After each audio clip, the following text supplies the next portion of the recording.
नमस्कार, मी चारुलता. माझ्या चॅनलवर तुमचं स्वागत आहे. आह, आपण "अरे, हे कुठून आणलं?" ही गोष्ट ऐकतोय. त्याचा हा तिसरा भाग आणि शेवटचा भाग आहे. दिव्या रॉकीच्या मेसेजची वाट बघत असती, हे आपण दुसऱ्या भागात बघितलं आणि सतीशचे वडील तिला काही करत असतात. तर त्याचा पुढचा भाग. सतीशचे वडील म्हणत होते, "दिव्या चल, येते ना?" दिव्या म्हणाली, हो येते." तिने बाईकची चावी घेतली, पण बाईक काही केल्या चालू होईना. असं ती असं दिव्या सतीशच्या वडिलांना भासवत होती. सतीशच्या वडिलांनी दिव्याच्या हातातून बाईक घेतली व ते म्हणाले, "अगं काय दिव्या, तुझ्या बाईकला काहीच झालं नाही. तू किक नीट मारत नाही." असं म्हणून त्यांनी किक मारली. बाईक चालू झाली. ती मनाशी म्हणाली, "मला काय माहिती तुम्हाला बाईक रिपेअर करता येते." मोठ्या चिंतेत ती होती. ती म्हणाली, "अंकल, आधी आपण शेतावर जाऊया." ते म्हणाले, "ठीक आहे." ते शेतावर गेले आणि रॉकीचा मेसेज आला, "काम तमाम." दिव्याला हायसं वाटलं. शेताच्या बांधावर चौघे मित्र खाली मान घालून चिंताग्रस्त चेहऱ्याने बसले होते.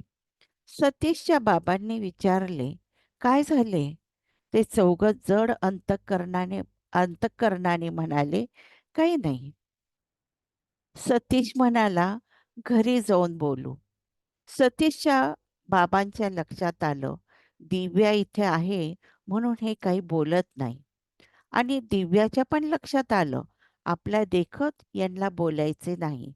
तिने असं दाखवलं, की माझ्या काही लक्षातच आलं नाही. नंतर ते सतीशच्या घरी गेले. सगळ्यांची जेवणं झाली, पण गप्प-गप्पच. दिव्याने सतीशच्या बाबांना विचारले, "अंकल, काय झाले? तुम्ही लोक चिंतेत का?" सतीशचे बाबा म्हणाले, "काही नाही बेटा." ती म्हणाली, "बरं, मी येते आता." सगळ्यांनी माना डोलवल्या. ठीक आहे. तिच्याही लक्षात आलं, ह्या लोकांना मी इथे असलेली नकोय. ती निघाली, तर गोलू तिला बाहेर सोडायला आला. गाडीला चावी लावताना ती गोलूला म्हणाली, "गोविंद." गोलूचं खरं नाव गोविंद. गोलूने तिच्याकडे प्रश्नार्थक मुद्रेने पाहत विचारले, "काय?" ती म्हणाली, "काय झाले? मला सांगण्यासारखं असेल तर सांग."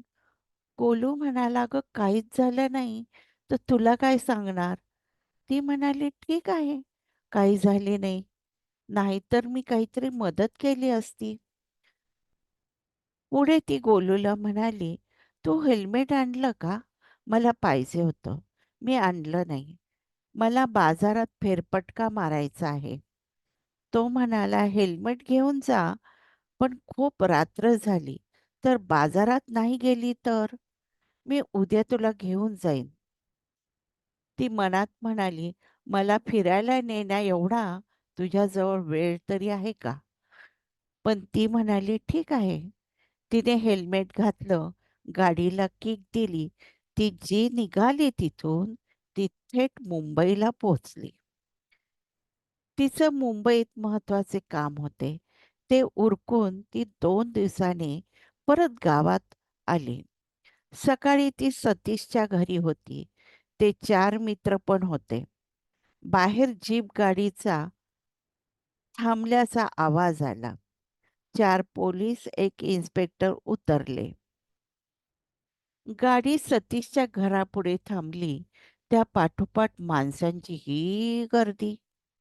त्या इन्स्पेक्टरने त्याच्या हातातलं वॉरंट सतीशच्या बाबांना दाखवलं व सांगितलं, "आम्ही सतीश, परशुराम, बळवंत आणि गोविंद यांचं अरेस्ट वॉरंट घेऊन आलो आहे." ही केस CID खात्याकडे गेली. त्यांचे नवीन ऑफिसर आले. आज त्यांच्यापुढे यांना हजर करणार आहे. घरात रडारड सुरू झाली. आमच्या मुलाने काही केले नाही, एकच नारा लागला तिथे.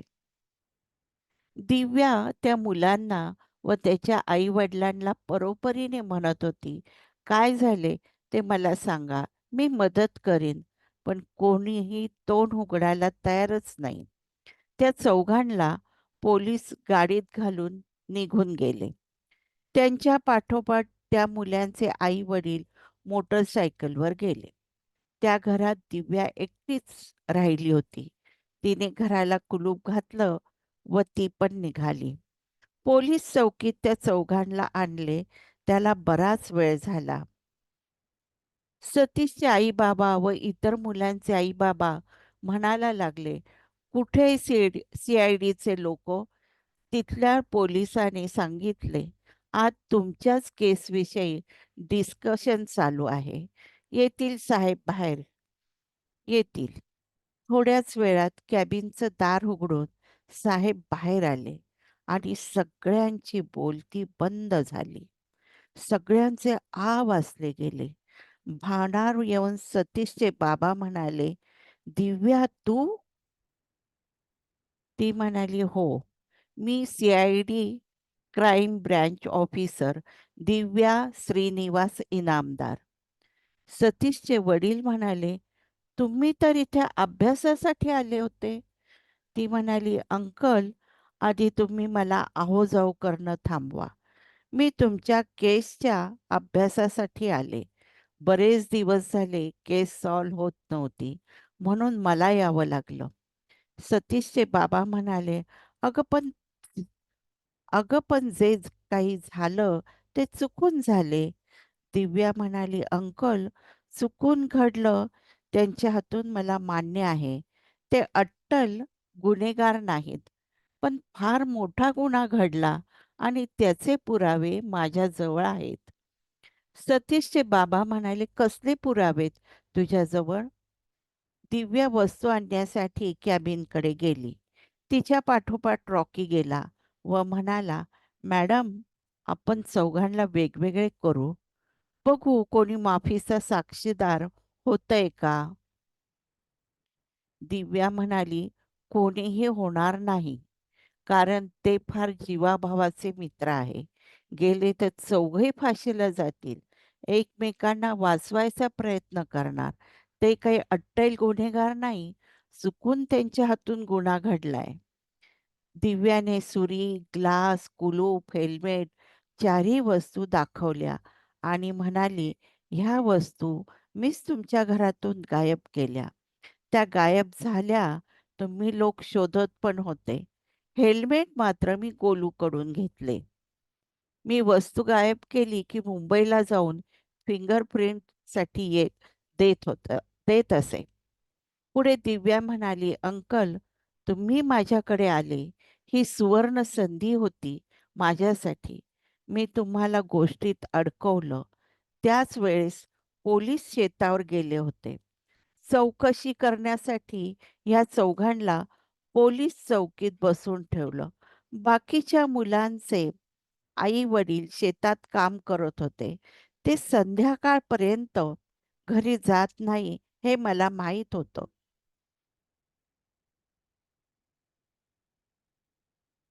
मग आमची रॉकीची टीमने चारही घराची झडती घेतली. त्यात आम्हाला एक चराट, चप्पल, शर्टाची कॉलर आणि घड्याळ, की ते घड्याळ 2:30 वाजता बंद पडलं दुपारी. आणि ह्या सगळ्यावर तुम तुमच्या हाताचे ठसे मॅच होतात. आता मात्र तुम्ही चौघांनी त्या डोंगर माथ्यावर काय काय घडलं ते एकही पॉइंट न सोडता व खरं तेच सांगायचे. कोण सांगतंय? सतीश म्हणाला, "मी सांगतो. कारण ह्या सर्वाची सुरुवात माझ्यापासून झाली." आम्ही 4 जणांनी ठरवलं, सगळ्यात उंच इथे डोंगर आहे. शक्यतो कोणीही तिथे जात नाही. आम्ही तिथे पिकनिकला जायचे ठरवले. आम्ही पहाटे 5ला तो डोंगर चढायला सुरुवात केली. फार अवघड आहे चढायला. तो चढायला आम्हाला 6 ते 7 तास लागले. बरं वर जाऊन आम्हाला मटण बनवायचे होते. भाकरी घरूनच आणल्या होत्या. वर गेल्यावर सगळ्यांनी मिळून सरपण गोळा केले. चूल पेटवून मटण शिजत टाकलं आणि आम्ही पत्ते खेळायला बसलो. गोलूने बिअर आणली होती. ती पण पीत होतो. दिव्या मॅडम, आम्हाला बिअर घ्यायची सवय आहे. असं नाही की आम्ही प्रथमच घेत होतो. तेवढ्यात आमचं मटणाचं पातेलं दानदिशी गडगडत खोल दरीत समुद्राच्या दिशेने गेलं. सर्व मटण खाली सांडलं. तिथे बाळू उभा होता. त्याने लाथ मारली होती त्या पातेल्याला. दिव्याने विचारलं, "हा बाळू कोण?" सतीश म्हणाला, "हा आमच्याच गावात राहणाऱ्या परब यांचा मुलगा." मी त्याला म्हणालो, "हे काय केले बाळू?" तर तो आम्हाला शिव्या द्यायला लागला. म्हणाला, "ही जागा माझी आहे. इथं कोणी यायचं नाही." मग मात्र आम्ही चौघांनी मिळून त्याला चांगलाच बकलून काढला. पण तो आम्हा चौघांना भारी पडू लागला. मॅडम माहीत नाही, पण त्याच्या अंगात वारं शिरल्यासारखा तो चौघांच्या अंगावर धावून येत होता, मारत होता. बरं मारणं त्याचं सोपं नव्हतं. त्याने एक फटका दिला, की आम्ही लांब जाऊन पडत असू. जणू त्याच्या अंगात सैतान शिरला. कसाबसा आम्ही चौघांनी मिळून त्याला पालथा पाडला. तिथेच एक सराट होतं.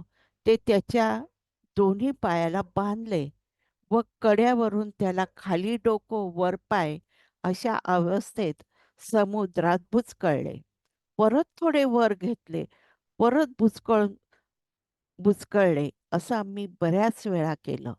पण नंतर तर आम्ही त्याला वर घेतले. त्याच्या पायाचा दोर पण काढला.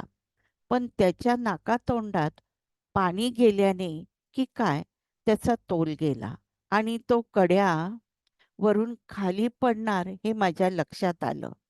म्हणून मी त्याला धरायला गेलो, पण तो निसटला व त्याची फक्त कॉलर माझ्या हातात आली.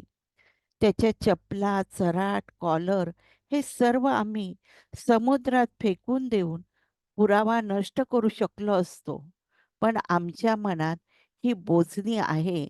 आमच्या हातून गुन्हा घडला. जी शिक्षा असेल ती आम्ही भोगायला तयार आहोत. दिव्या म्हणाली, "मग प्रॉब्लेमच सॉल्व्ह झाला." पण जे झालं ते सर्व असंच झालं आहे का? गोलू म्हणाला, "हो, यातला शब्दनशब्द खरा आहे." दिव्या म्हणाली, "ठीक आहे. तुम्हाला आता घरी जाता येणार नाही. तुम्ही इथं शांत, काळजी न करता राहा." त्याच वेळी रॉकीचा एक पंटर तेथे आला. दिव्याने रॉकीला डोळ्यांनी इशारा केला, "त्याला कॅबिनमध्ये घेऊन जा." त्याप्रमाणे रॉकीने केले. नंतर दिव्या कॅबिनमध्ये गेली. आलेल्या पंटरने जी माहिती दिली, दिव्याचे व रॉकीचे डोळे मोठे झाले. दिव्या पंटरला म्हणाली, "माहिती खरी आहे?" पंटर म्हणाला, "101%." दिव्या रॉकीला म्हणाली, "चल रॉकी, कोळीवाड्याकडे जायचे." ती तिथून बाहेर आली. सगळ्यांचे आई-वडील बाहेर बसले होते. दिव्या म्हणाली, "तुम्ही सर्व घरी जा." सतीशचे वडील म्हणाले, "मुलं?" दिव्या म्हणाली, "मुलं इथेच थांबतील." ते म्हणाले, "का?" ती म्हणाली, "अंकल, त्यांनी गुन्हा केला आहे.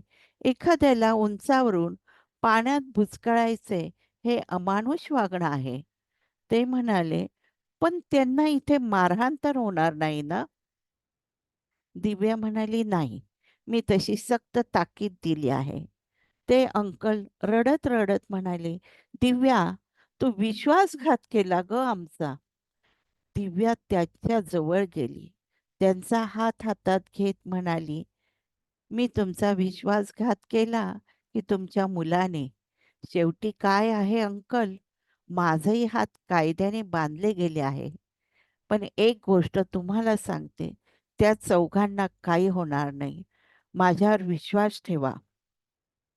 शक्य असेल तर उद्याचीच कोर्टाची तारीख घेऊया." दिव्या तिथून उठून चालायला लागली. तेवढ्यात पाठीमागून आवाज आला, सतीशच्या वडिलांचा. "तुझ्यासारखी तुझी गोष्टही खोटी होती का?"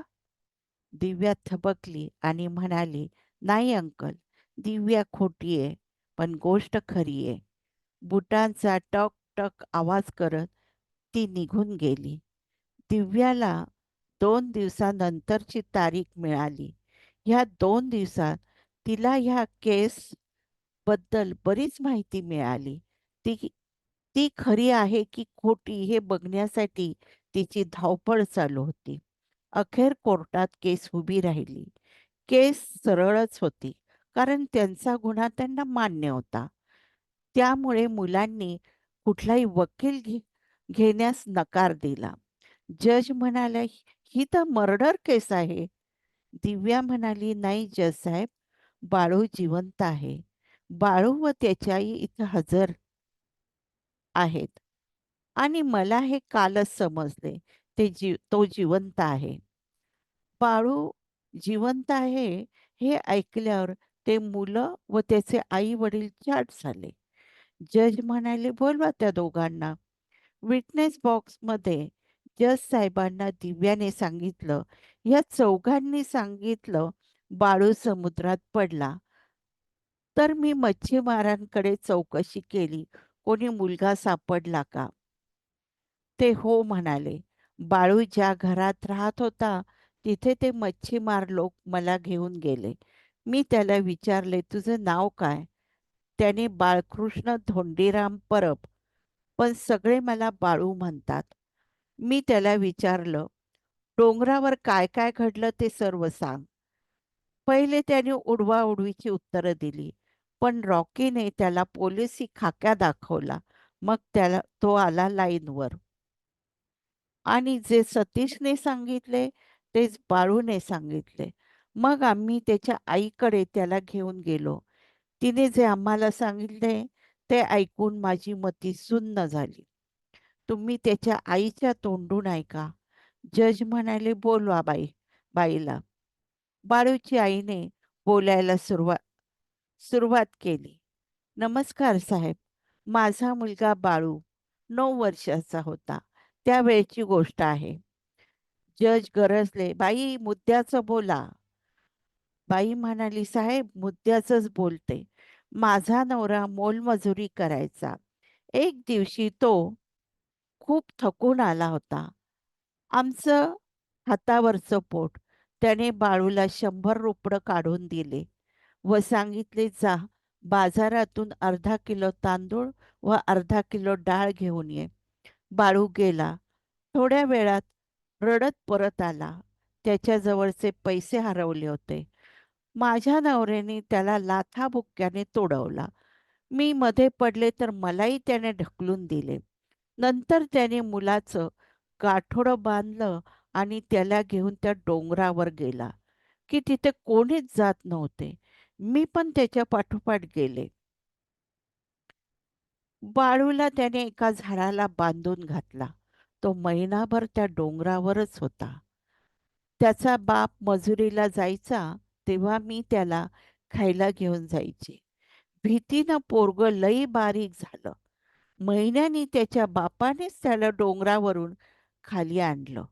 पण बाळू पार बदलला. त्याने शाळा सोडून दिली. तो खूप रागीट झाला. पुष्कळसा वेळ तो डोंगरावरच राहायला लागला.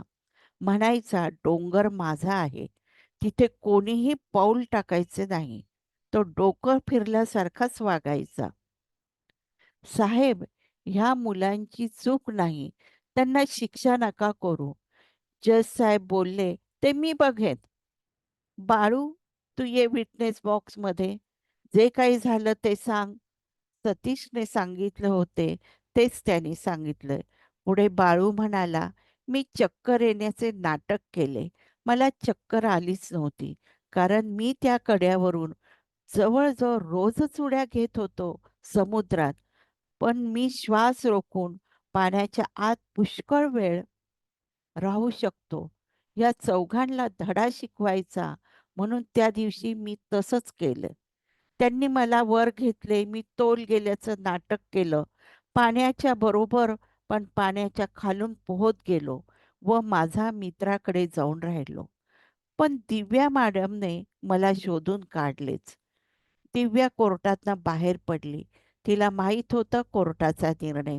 दिव्या स्वतःशी म्हणाली, "कोर्टापुढे सर्व चित्र स्पष्ट झालंय. ह्या मुलांच्या हातून चुका झाल्या, पण मर्डर झालेला नाही. पण एखाद्याला इतक्या उंचावरून दोरी लावून पाण्यात बुचकाळायचे हे हे अमानुष आहे. म्हणून सतीशला 30,000 व परशुराम, बळवंत, गोविंद यांना प्रत्येकी 20,000 रुपये दंड कोर्टात भरावा लागेल. सगळ्यात सतीशचा पुढाकार जास्त असल्याकारणाने त्याला जास्त दंड आकारण्यात येतो. बाळकृष्णाने सगळ्यांची फसवणूक केल्याने हे कोर्ट त्याला 30,000 रुपये दंड देते आणि हे कोर्ट पाची जणांना सक्त ताकीद देते. परत असं घडता कामा नाही. त्यांना कोर्ट सोडत आहे. दिव्या स्वतःशीच हे वाक्य बोलत होती. कोर्टात ही जज साहेब हेच वाक्य बोलत होते. सर्व मुलं सुखरूप सुटले. सगळ्यांना खूप आनंद झाला. सगळे देवळात गेले. देवाच्या पाया पडले. सतीशचे वडील म्हणाले, "आता मिठाई घेऊन दिव्याच्या रेस्ट हाऊसवर जाऊया. तिच्यामुळेच मुलं सुटली आणि आपण काय केले? सगळ्यांनीच तिला दोष दिला. आपण तिची हात जोडून माफी मागूया." मिठाई घेऊन सगळे गेस्ट हाऊसवर जातात. तिथला वॉचमन त्यांना अडवतो. सतीशचे वडील म्हणतात, "आम्हाला दिव्या मॅडमला भेटायचे आहे." वॉचमन म्हणाला, "त्या तर इथून निघून गेल्या." सतीशचे वडील म्हणतात, "कुठे?" वॉचमन म्हणतो, "ते माहीत नाही. त्यांच्याकडे दुसरी केस आली, त्या तिकडे गेल्या आणि हे सर्व गुप्त असतं. ते आम्हालाही माहिती नाही." सतीशचे वडील मटकन खाली बसतात. मोठ्यांदा हंबरडा फोडतात आणि म्हणतात, "दिव्या, या अंकलला एवढी मोठी शिक्षा दिली गं." इथेच आपला हा शेवटचा भाग संपला आहे. हा तिसरा भाग आणि शेवटचा भाग. माझी जर कथा तुम्हाला आवडली असेल, तर माझ्या चॅनलला लाईक करा, शेअर करा, सबस्क्राईब करा. नमस्कार.